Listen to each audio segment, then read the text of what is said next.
Happy New Year! Welcome to our daily manna. This is the time when we all feel excited to start fresh. We make New Year resolutions. This year, I will finally start that diet. And this year, I will exercise more. But we know the truth. We try hard, but we often fail. Our own power to stick to a commitment is weak. We might last a few weeks, but soon we fall back into our old habits. Our life in Jesus is totally different from our failed New Year's diet. When we receive Jesus Christ, we don't just get a new list of rules to follow for a few months. God gives us a lifetime commitment, and He does the work. He doesn't just want a small change. He wants a brand new person. And let us read 1 Corinthians chapter 5, verses 17. This is a common verse to all of us. Verse 17. Therefore, if anyone is in Christ, he is a new creature. The old things pass away. Behold, new things have come. May the good Lord bless the reading of His word.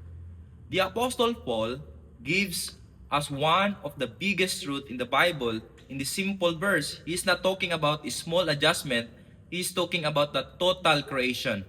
And the main idea of this verse is, if anyone is in Christ, when your life is truly connected to Jesus as branch is connected to a vine, your entire life is joined to His life.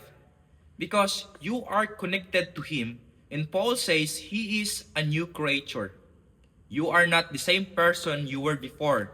You are not a punch-up version of old you. You are completely new type of person. And what about the bad things from the past? Paul tells us the old things pass away. The old failures, the old habits, and the old way of living are now stripped of their power over you. And Apostle Paul wants you to look closely, because behold, new things have come, and the new life, new power, and the new ability to serve God are here now. And this change is a finished gift from God. Our spiritual life is much bigger than making a weak resolution that we know we will fail. Instead, it is because celebrating a revolution that God has already completed in us. We do not struggle to become new people. We struggle to live like the new person God has already made us. The power to change comes from inside because the Holy Spirit lives there. We have to stop looking at the person we were last year and start believing the truth who we are in Jesus right now. We are clean, we are new, and we are free from the past.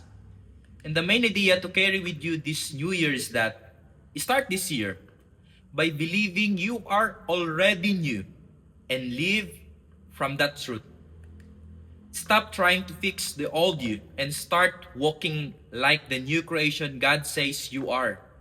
If the old you was quick to complain, the new you will speak thanks. If the old you was fearful, the new you will have boldness. And choose to let go of one bad habit from last year, and simply because it belongs to a person who no longer exists.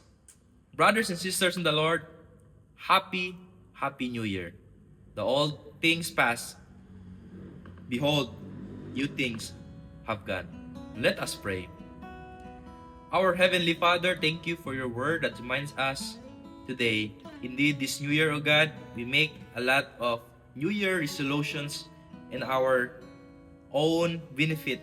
And Lord, thank you for your word that reminds us that as we live in this world, Lord, thank you for the light that you've given to us, and convict with the Holy Spirit, O God. Start this 2026 year. Continue, O God, to manifest your love, to manifest your mercy and grace to all people, O God, and surrounds us.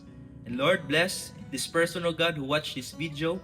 And I pray, O God, that you will continue, O God, to guide him or her in his daily lives. Lord, we entrust this to you. In Jesus' name we pray. Amen and amen. Happy New Year to you.